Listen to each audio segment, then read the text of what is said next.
This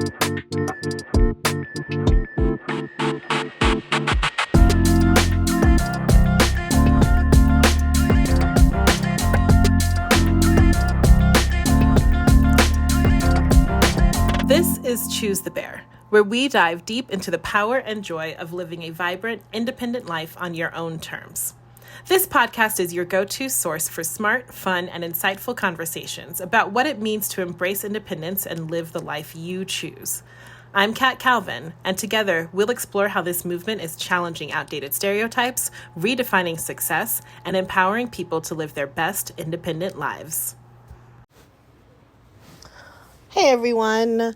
I am so lucky to know so many just absolutely incredible women, and Dulce Vasquez is high on that list. We met when she was running for city council in Los Angeles, and she was just such a bright and powerful force and continues to be so in all of the things that she is pursuing. And I thought it would be really cool to talk to her because on the one hand, she is this incredible woman who is living, I think, a lot of the possibilities of a child-free life, which she gets into. And also she's done career pivoting and she's jumped into new avenues and she's been so successful at them and so brave. And I think when I think about people who are really inspirational, especially at moments like this when there are so many people who are trying to figure out how do I make the choices that will allow me to live my best possible life, even when circumstances aren't perfect. I think Dulce is a really good example of that. So this is an episode that I hope you'll enjoy. Maybe you'll share it with a woman who you think needs some inspiration. And also, please, click that ratings button, leave a review. It's super important. It will help get these episodes out to more people. And I hope that that is something that you as a listener think would be a good thing. So thanks so much and enjoy.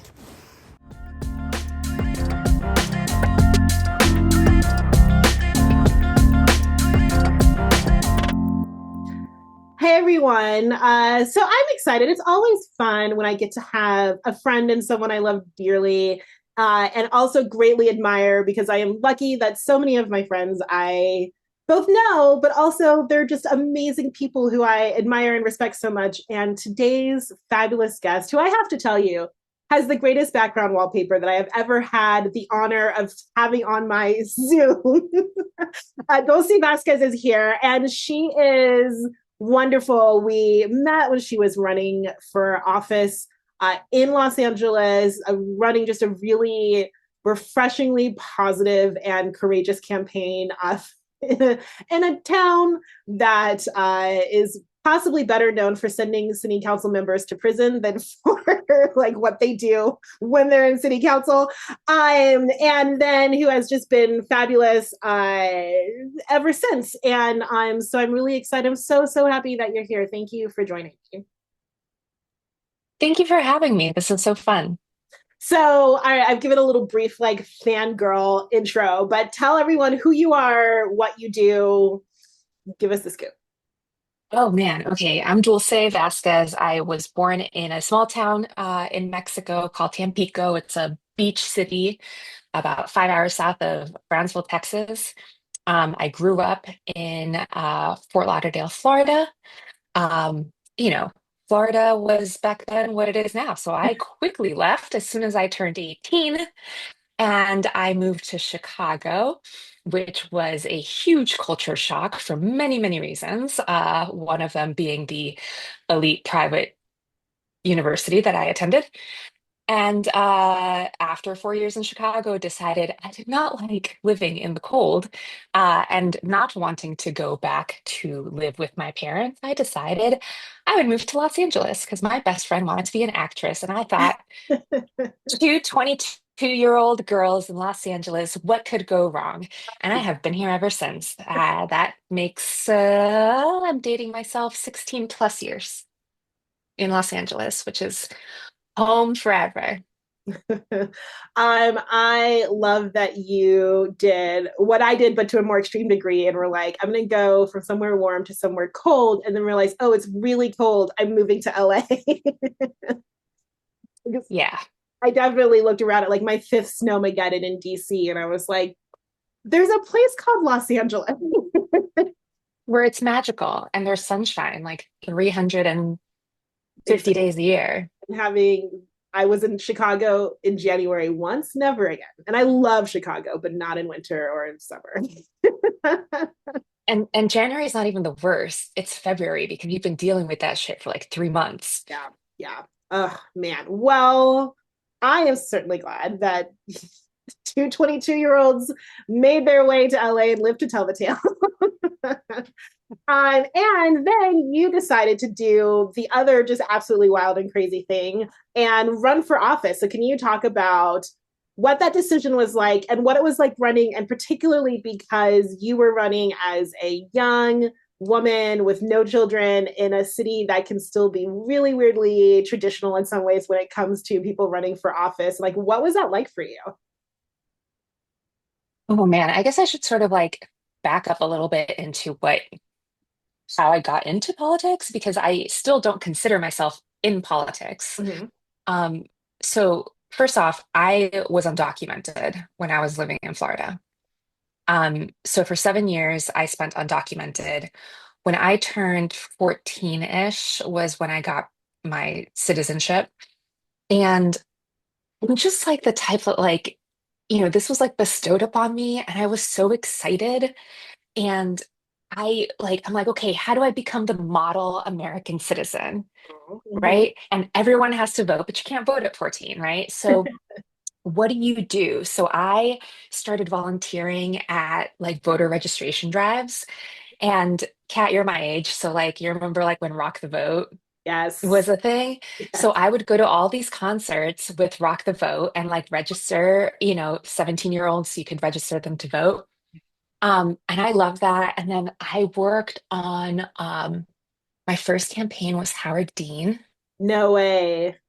And I remember making fundraising phone calls for Howard Dean, and I went through the voter rolls, and like one of my debate camp coach administrators was like on the list. And I was like, this is so weird. Like, you have all of this like information of people, like where they live and their phone numbers. I just thought that was like, stalkerish, but kind of fun. So every presidential campaign since Howard Dean, so then, John Kerry worked on the John Kerry campaign, worked making buttons on the Obama campaign.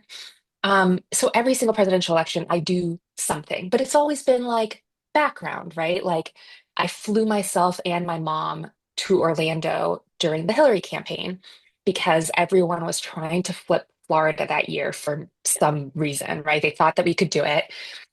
So we went to try to rally Puerto Rican voters in Orlando, Florida, out of my own dime, right? Um, and you know, I've always just admired our American democracy. I think politics is it can be a beautiful thing. I think we're seeing the dark sides of it right now, but I also think that politics is a pendulum. And we've seen that sort of cycle in and out over, millennia. And it's kind of like fashion, right? Like sort of every 20 years it repeats itself, or so my mother tells me. But though we are seeing it now, right, with all these like, you know, 2000s fashion Oh trends, my God, which the some of skinny them jeans and remember the shirts that I were like the shrinky shirts? Which no, what? I can't with the low-rise jeans and like the jeans with like the laces on them. Yeah, Yes, I I've seen can't. those too. Oh my God, these children. Why? I know. But That might so be worse than fascism coming back, honestly. now that I've felt like loose jeans, I'm just like, why would you go back? You get a jeans that cover your whole behind. Yeah. And like your mist, like it brings you, it's Oh my God. tight.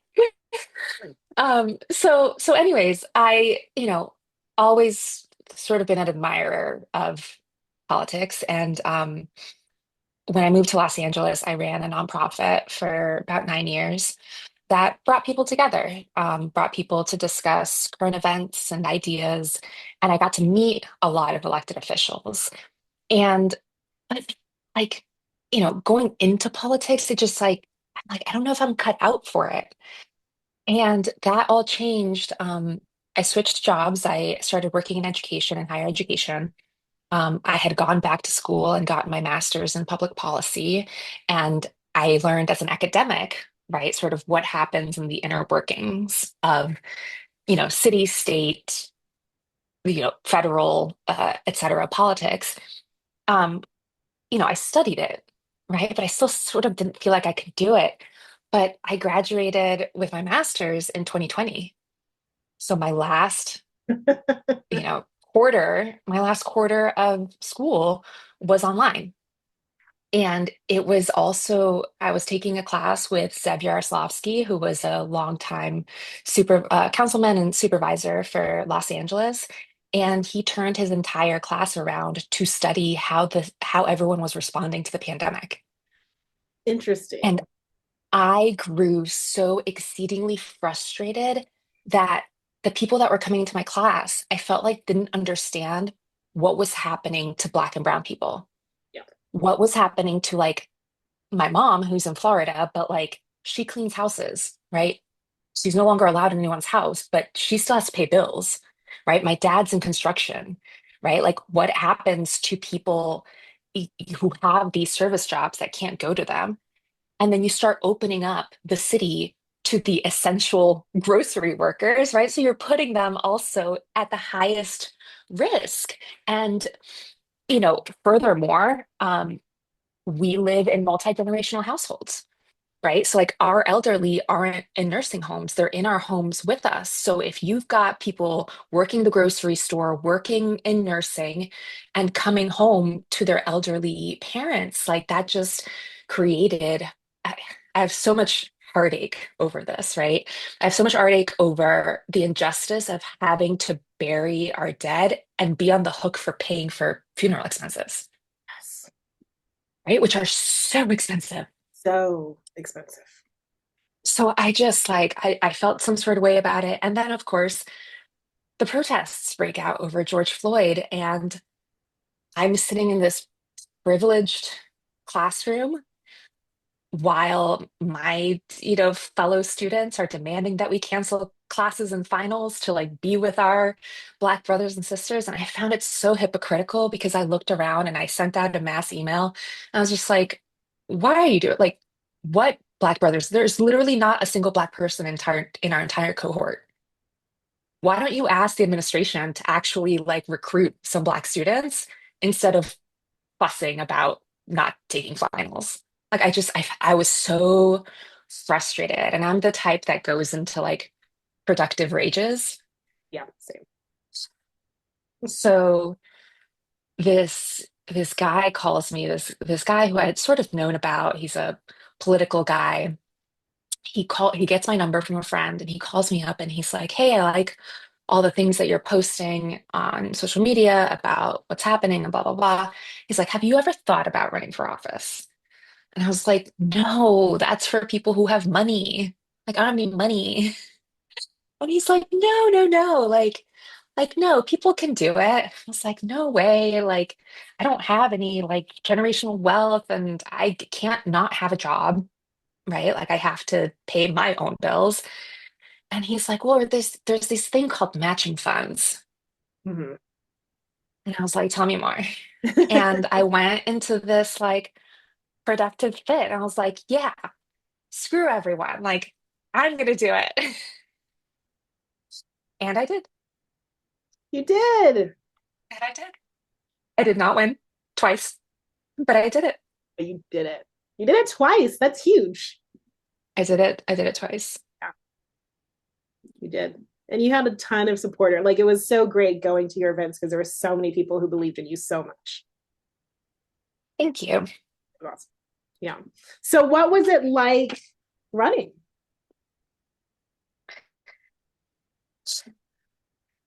I felt like it was the first race was very, very long, like time wise. It was over almost 2 years Oh my that I God. was running for. That's so Yeah, long. because I That's was like like running one of the for president.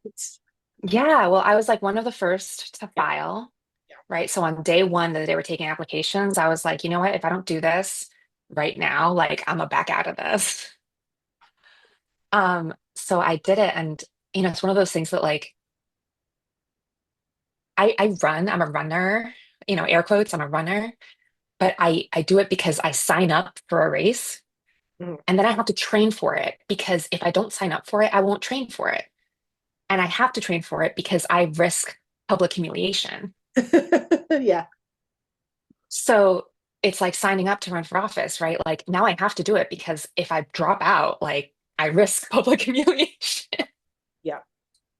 So it was very long. I would say, you know, fundraising actually came really naturally to me.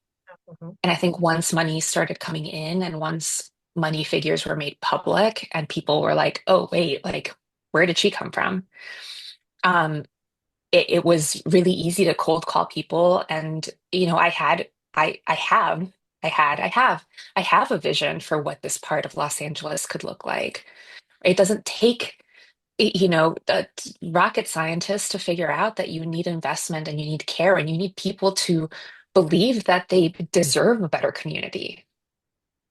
Um, so, the fundraising came easy. I think the politics was hard.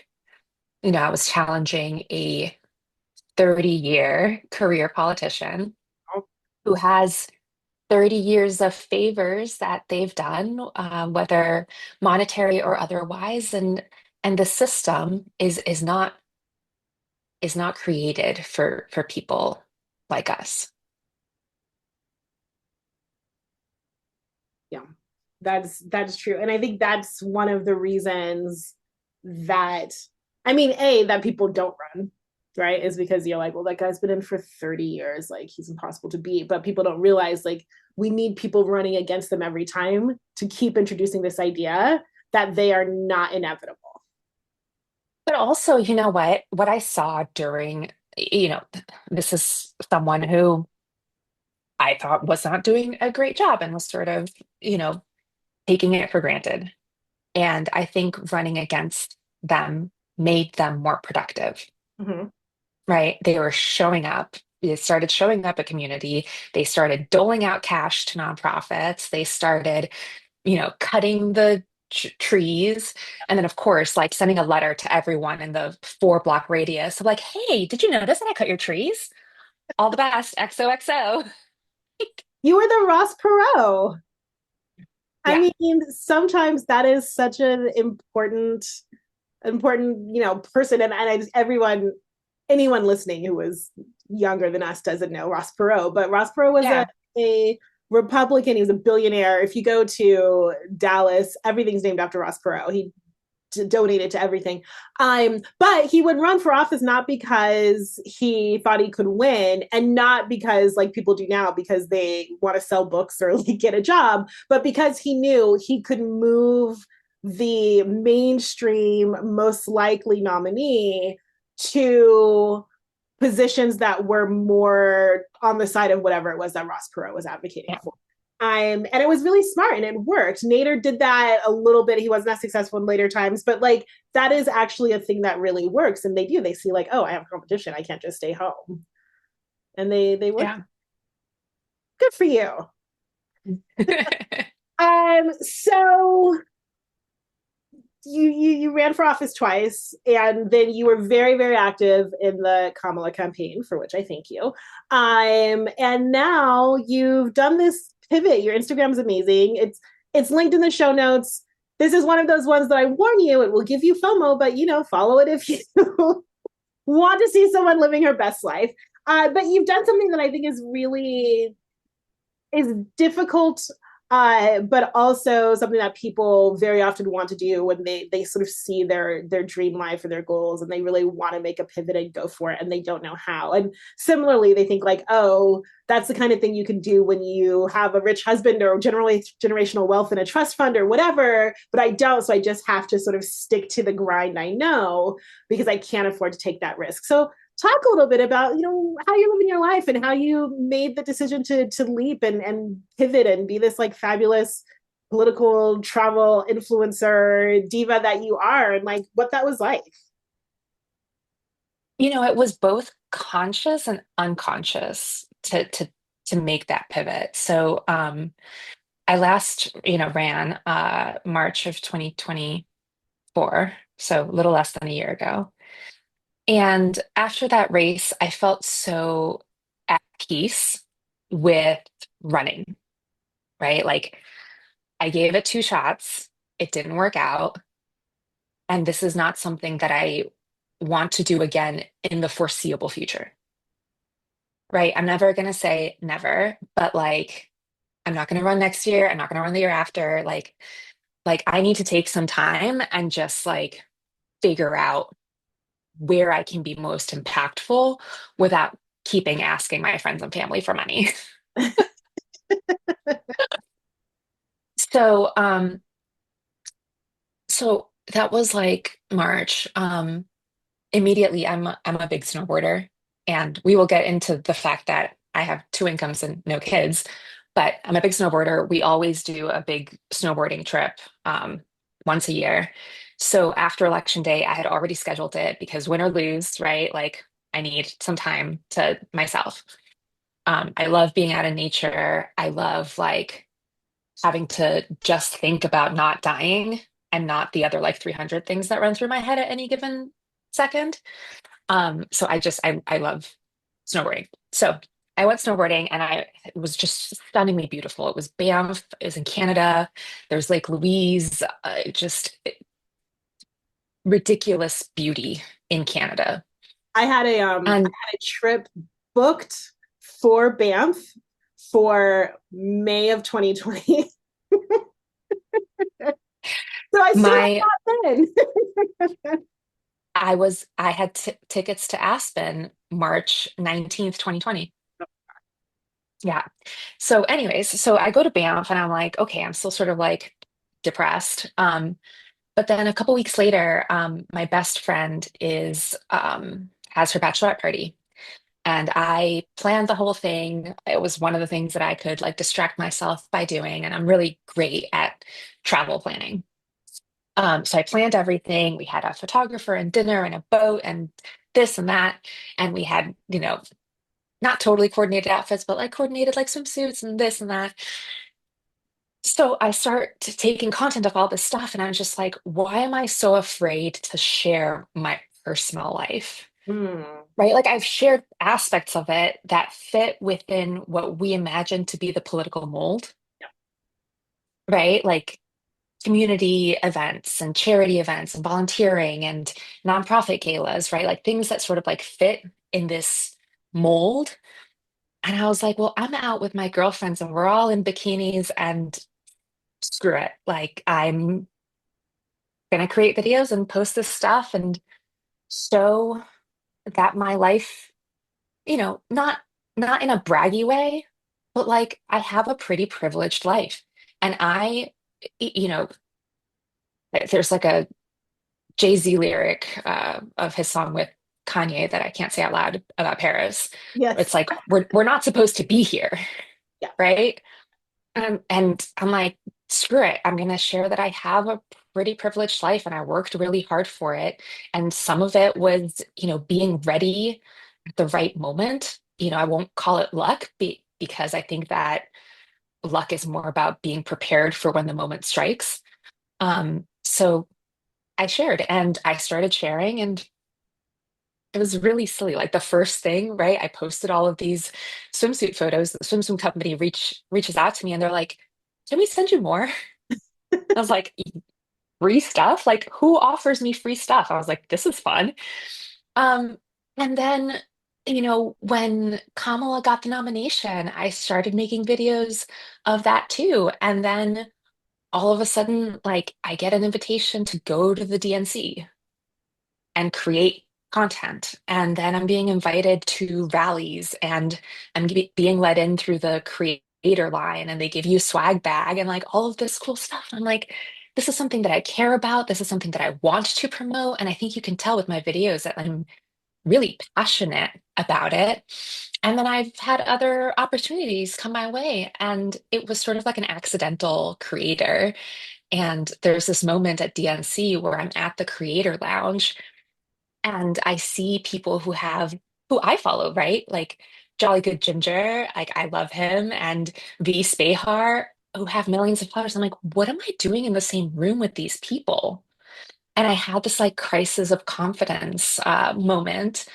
And, the next day I'm just like, who else gets to have this opportunity? Like, I'm already here. Like, I already have a pass. I already have the security clearance. Like, I'm in the door. Like, what am I doing thinking that I don't belong here?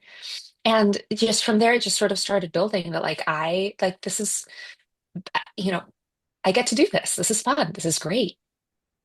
Well, it's so funny that you say that because I was thinking of it the other way and I was like, I am. It makes so much more sense to me that you're there than random creators because you have so much political experience and you're well educated and you have this career and all these things. It's like, no, that's actually the person we want. And I don't understand the influencer thing whatsoever, but like the reason I like your videos is because it's like, no, I know that she knows what she's talking about and she can do it in a fun way. And like that's who I want, not someone who like has no background in this. That's not useful to me. But like you're the person who should be in the room. But I love that you are saying, and this is something that I find with so many people on the podcast, or like I'm now reading every book ever written about being single or child free, and like the messages that resonate the most, and that really I want this podcast to be about is like you're finding the joy in your life and the willingness to share it and not be ashamed of it, and that's amazing. And then people resonate with that and are like, oh, this is a person who is so clearly living her truth and so happy about it and has like accomplished a lot and is sharing it. And so it doesn't come off as braggy because it's not, you can tell. And it's never a surprise when the influencers, like, there's a big scandal and they fall apart. And it's like, oh, it was all a lie and they're actually millions of dollars in debt. And it's like, yeah, that was obvious. Like, this clearly was not what their actual life is. And then there's the people when it's like, no, this is actually who they are. And I think that that's a thing, particularly online, and when we've gotten so used to these curated lives, and when women, and particularly, a common refrain that I keep hearing from folks is that there are so many expectations on women who are single or child free that you have to be more perfect and more put together and more whatever. And it makes women feel a lot of pressure. And so having examples like you of people who are like, I'm just going to put my life out there because it's great and it's fun and I'm proud of it and I'm proud of what I've done, is really powerful. And particularly because your whole life isn't about like being a mom or a wife. It's like, no, you have a lot of things that define you as a person and a woman that are not about that. And we need more of that. So I think they were lucky to be in the room with you. Thank you. Whoever the Jolly Green Ginger is. He's so fun. You should follow him. I'm going to look him up. Jolly good ginger. Jolly Good Ginger. As soon as you said the name, I was like, I mean, look, I love a ginge and I love a jolly old dude. So this sounds like my kind of guy. He's the guy that like finds out like, spilled tea on the internet. Ooh, all right. Well, no, I am Yeah. writing down. In my head, I'm going to say Jolly Green Ginger, but I'm writing down Jolly Good Ginger. Listeners, look him up. He sounds awesome. You alluded to this, but obviously one thing that allows you to be able to do these awesome things is that you are a dink. So talk about what it's like being a dink. For the one person listening who doesn't know what that is, maybe the many people, I don't know. I think the only person who listens to this podcast is my mom, but if there are others, a dink is double income, no kids. I am a sad little sink, single income, no kids, which is still better than being single income with kids, but it's half the income. I am, but like that, when I look at your videos and whatever, and it's like she's here and she's there and she's doing these things, and that is the thing you can do when you are an ink of some kind. So talk about what that's like and what that decision was like and sort of how it impacts your life. Well, it's amazing. Full stop.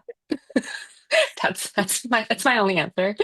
No, I mean, listen, like I was 9 years old when my brother was born. And I'm Mexican, right? Like I remember I was 5 years old when my grandmother taught me how to use an iron. I used to iron my own school uniform, Oh wow. and I would iron my grandfather's socks. Like this man was so put together, like I had to iron his socks. Like those were my chores. So, my baby cousin, because at this point I was still living in Mexico, my baby cousin was born when I was like 6. So there was like a baby in the house, and I learned like how to change diapers, how to like hold them up, how to like be a parent. So when I'm 9 years old, I'm fully fledged parent mode, right? Like I know how to change diapers, I know how to quiet him fussing, I know how to like do a bottle. I am the secondary caretaker, right? Like when we go to the park, I'm the one that's like holding him up the slide. I'm the one that, if we're sitting on a bench, I'm like holding up his back so he doesn't fall over. When he's on the little like arcade games, like I'm the one that likes holding him, right?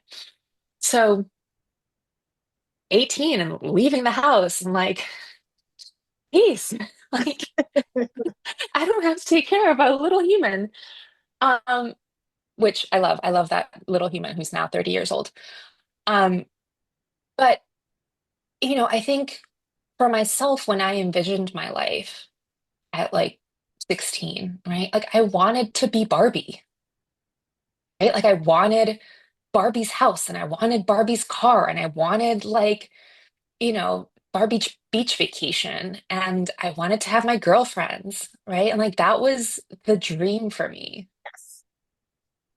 And I don't know, I've never sort of felt, at age 16, 18, like never had this strong desire to like be a parent, which people find so odd because I love kids.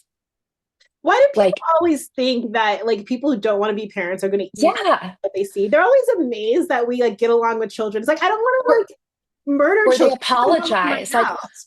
or they apologize and like, oh, I'm sorry, like, he's being a kid. And I'm like, yeah, they're That's kids. right, Like, right. We actually tolerate it better because we don't live with them. So it's right, yeah. hilarious when we see it, right? And I can give it back to you. Exactly. Exactly.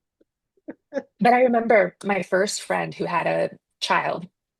I flew there like immediately, like week 2 or something, flew there to be with her and support her. And I was changing diapers and doing all this stuff. And her husband's like, how do you, like, I don't even, what are you doing? Like, how do you know how to do this? Like, and then her mother was around. She didn't know how to hold a baby anymore. It's been so long that she'd had a child, right? And meanwhile, I'm sitting there just like, doing whatever. Like, good. I love it. I just don't want my own. Also, let's talk about back to the income thing. Kids are expensive. So expensive. Oh my Kids are expensive. And it's not just, 18 years because now you're parenting for the rest of your life, God. right? I mean, the food alone. Yeah, God forbid you birth an athlete. Like Oh that's my a God. Or whole a ass child refrigerator who you need to like get. eats eggs.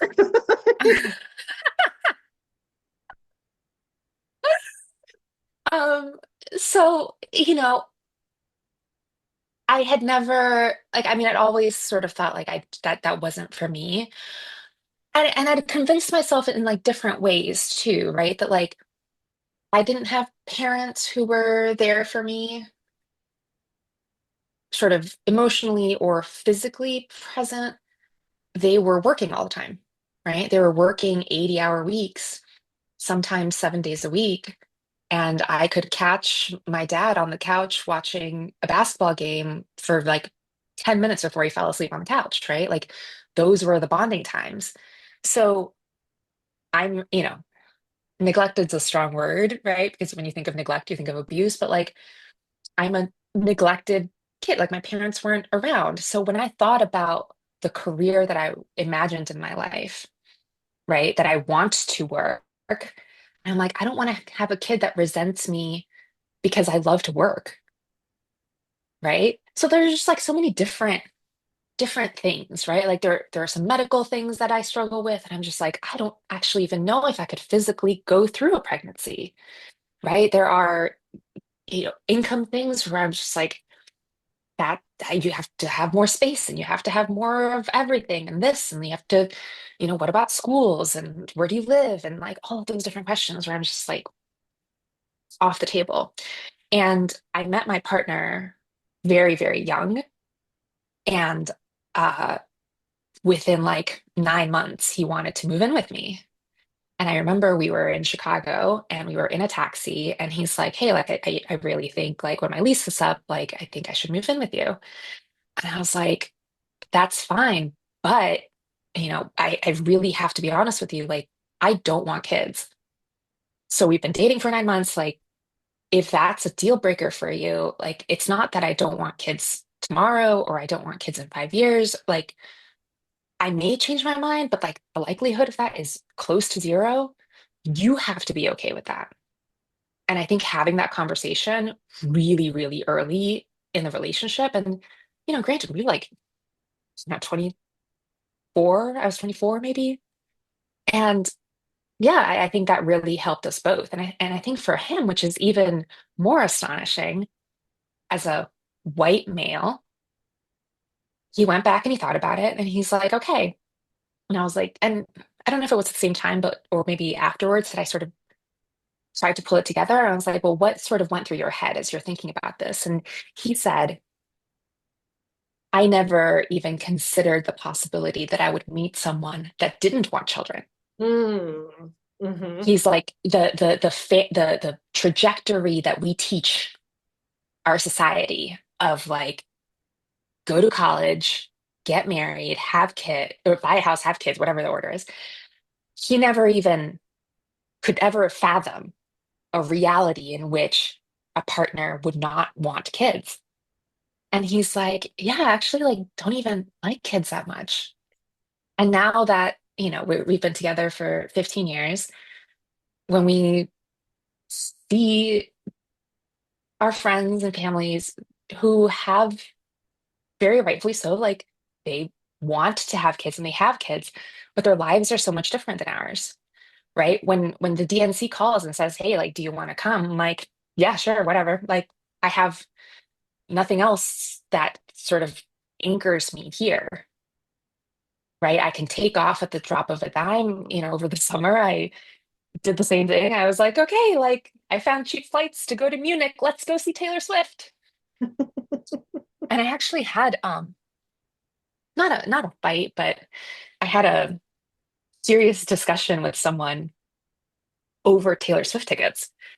And they're like, well, we need to regulate the vendors of ticket sales because they're astronomical. And I was like, well, people are clearly paying that money. So it's not about the vendors. Like the market dictates that they're worth that much money because people are willing to pay it. And she's selling out every show. And she's like, well, an average family of four can't afford tickets to Taylor Swift. And I was like, well, that's a choice. And she's like, what do you mean? I was like, having a family of four. And it just blew her mind. Like I literally thought like her head was going to spin. That's me. That reminds me of the epic moment in House of Cards when Robin Wright was president, which I could still be watching. She was so good. But when the Oh, that's a good vote of confidence because I stopped watching, I think, the season before that. she's so good. And she, you know, we have different, shows with female presidents, and of course they're all very different. But the thing is, Robin Wright is she's so tough, and she exudes just total confidence and strength. And while still, having just so much femininity, and so she is such a convincing president, because like I could absolutely see her in the situation room just being like, nuke them, right? Like Robin Wright would have no problem doing that. But there's a moment where this she's being interviewed by a journalist who is, I think, a little bit younger woman than she is. And the journalist asked Robin Wright, "Did you ever regret not having children?" And Robin Wright asked the question that every woman who's ever been asked this wants to ask, and says, "Well, no, did you regret having them?" And the journalist, of course, her head spins around like The Exorcist. But it's like, but it's such a good point. But people, it's funny what your husband says. I've been hearing so much from people of like, it never even occurred to me that it was an option not to have children. And so then, particularly when someone who doesn't say something like that, like it really does blow people's minds, because it just has not been at all in their understanding of the world that was a choice. Yeah, it's fascinating. I'm just impressed that you got tickets to Taylor at all. Taylor, the only acceptable billionaire. I will die on that hill. No, I love that. I get that you're so candid and honest. And I mean, it's true. I think we're getting so many more stories. And I love, both that we're anecdotally getting so many more stories about people being really honest about why they don't want to have kids, but also the research. And I had previously these two child-free researchers on the podcast, and they were talking about how there's actually a huge percentage of people, of adults in this country, who are child-free, much bigger than we think, but it grew exponentially after Dobbs. Shocking. So now we're in this new political age, in which we are seeing so many subtle and overt acts that are against women, and that are, either going to make it more difficult for women to have children and be able to support them, more difficult for women to be able to not have children, et cetera. Just the other day, there was a report that on the CDC's website, all mentions of acceptable and recommended uses of contraception for women with different types of health issues has been removed from the website, which is incredibly dangerous. And so we're heading just head first, cannonball speed, into a world where it's going to be more and more difficult for women to be able to make choices about their lives. And I suspect that, much like the post-Dobbs boom in adults who are choosing to be child-free, we're going to see even more of that. What are your just general thoughts, if you care to share, about sort of what's happening politically, but also wisdom or recommendations you have for women on how to just stay joyful and focused and sane in an age like this, and B, from the activist side, like, what are things that we can do either to fight back or to support each other as we're going through whatever is coming in the next 4 to 50 years? Oh man.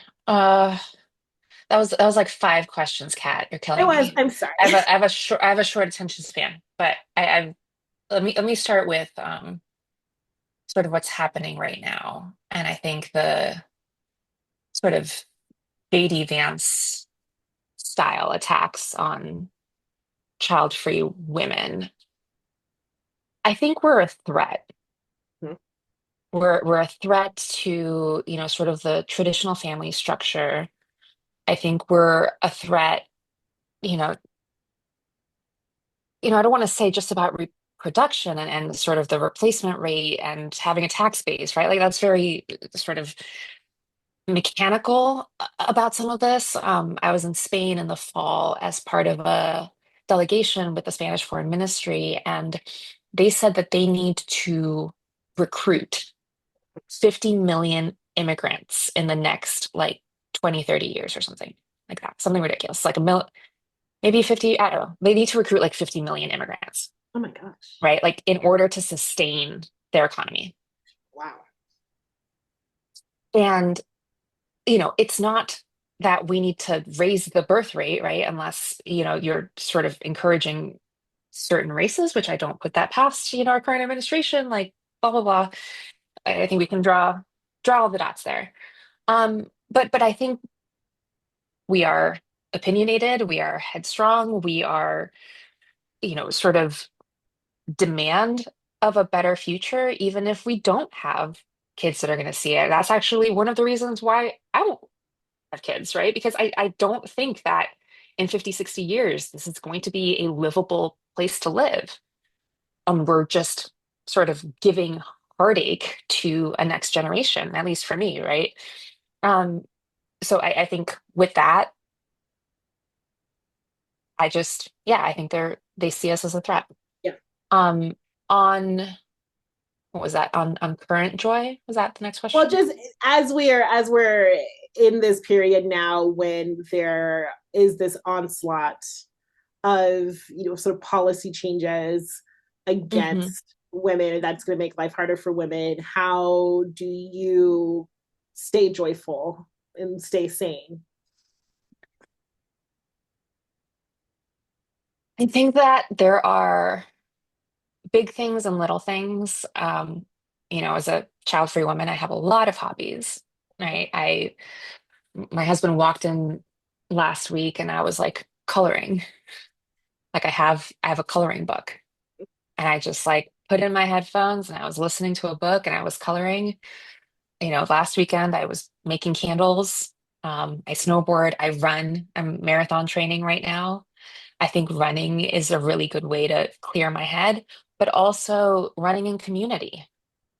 I've found some run clubs and I've met some really, really incredible, passionate people through run clubs. So I think really like finding people that lift you up.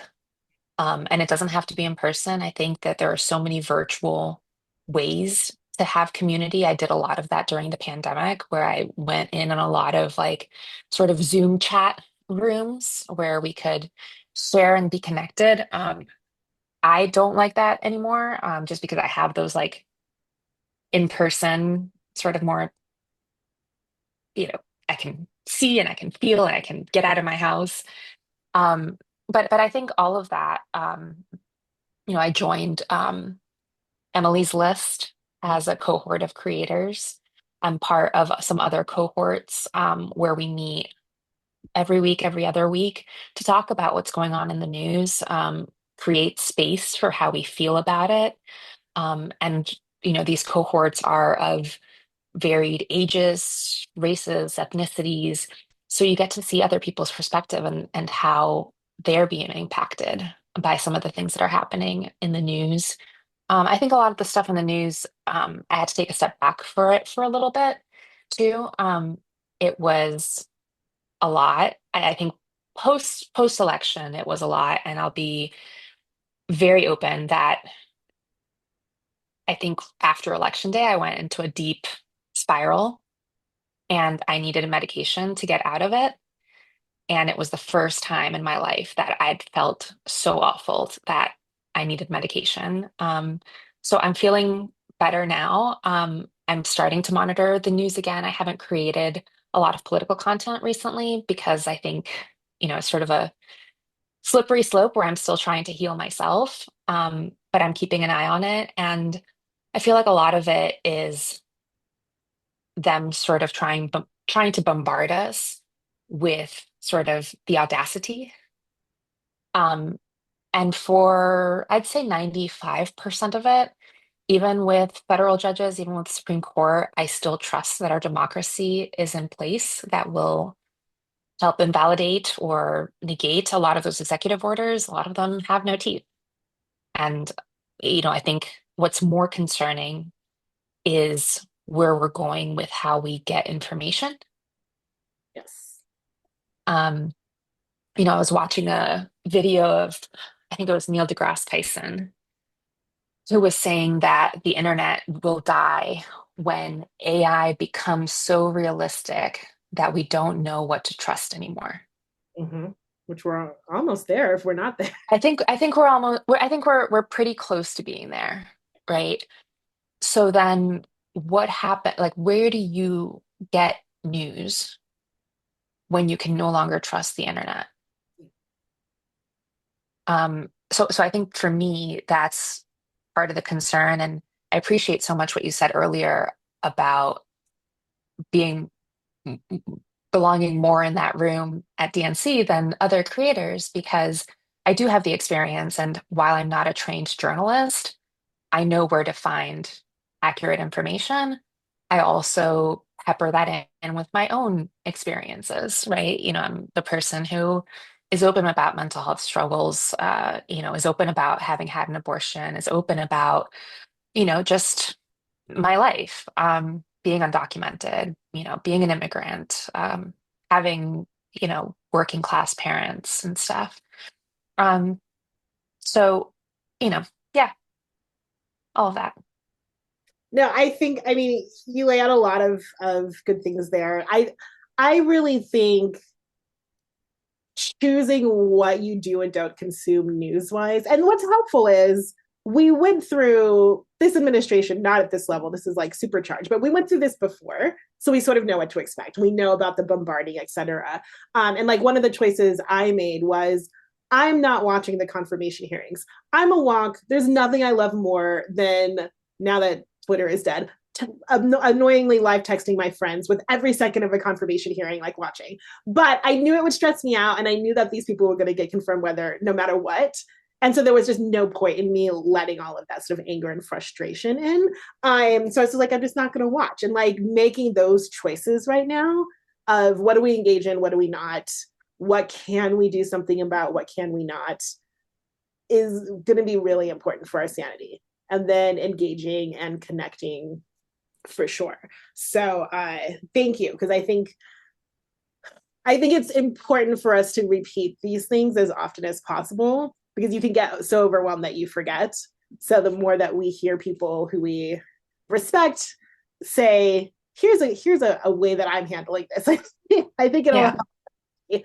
Um, Yeah, and none of this means that I don't care, and I recognize, you know, both the privilege in being able to turn it off, but also the privilege in knowing my limits, right? Because I think you know, 90% of the population is not watching the news either. And it's not because I don't care, right? Like so many people are working 80 hours a week to feed their families, but they're not like tied to the news. And they're also unfortunately not putting together that, some of the things that this administration is doing is impacting their day-to-day lives, eggs included. those eggs. I mean, the good thing is it'll stop me from baking so much, and then I'll lose some weight. Because I can't afford the eggs.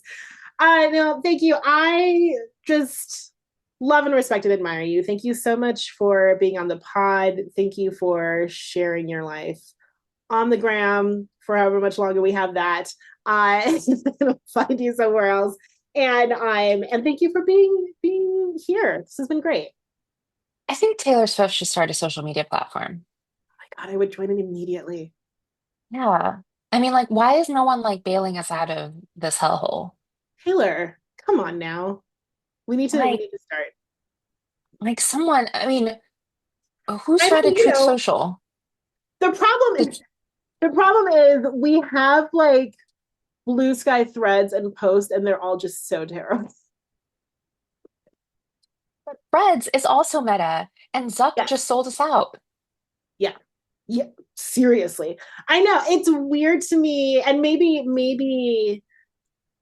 at maybe someone will, but it is strange to me that no one has said like, "Hey, we can make a better Instagram." Like TikTok has Lemonade, which I don't understand. It's not, you know, like Instagram, or it's like a combination between Instagram, TikTok, and Pinterest, which means it's nothing. But yeah, I know we need someone, whoever's listening on here, who has the ear of a tech billionaire who is not evil, which is not a person. Whoever is listening who has the ear of Taylor Swift, tell her to save us and save social media as only she can do. Yeah, we got to figure it out.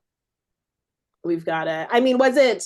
I think it was Jon Stewart in his show after the inauguration when he said, if you look at the billionaires that are sitting behind Trump, they control every single way that we communicate. To me, like I when I woke up that day, I turned it on because it was like on the New York Times app. I turned it on and saw him walking in and like air kiss Melania, who looked like A a super British governess. she She, looks yeah, she like looked a like the Mad woman Magazine from supervillain. No, do you remember Matilda? Yes. Yeah, the mean, you know, headmistress or whatever. Anyways, but yeah, like literally like watching all of them up there, I'm just like, you bought those seats, like those seats were for sale, right? Like Yeah, they they're just literally like bought their way regular in tickets. there. Yeah. Yeah. We've got to figure out. But that is another reason that finding, even on these platforms that we can't necessarily trust, finding people we can trust or finding news. Like I will trust ProPublica so much and will always go to their site and see what's up, and like knowing who are the people and the things that we do trust and can trust are Yep. so important because they're fewer and fewer. Yeah, Yeah. I agree. Yeah. You're the best. Thank you. No, It's thank been awesome. you. Thank you. This was so fun. And you know, I'm off to Mammoth this weekend. Fun. See, living that dink life. Thanks for listening. Don't forget to subscribe, share, and of course, leave a review. Until next week, here's hoping you find joy in your solo life.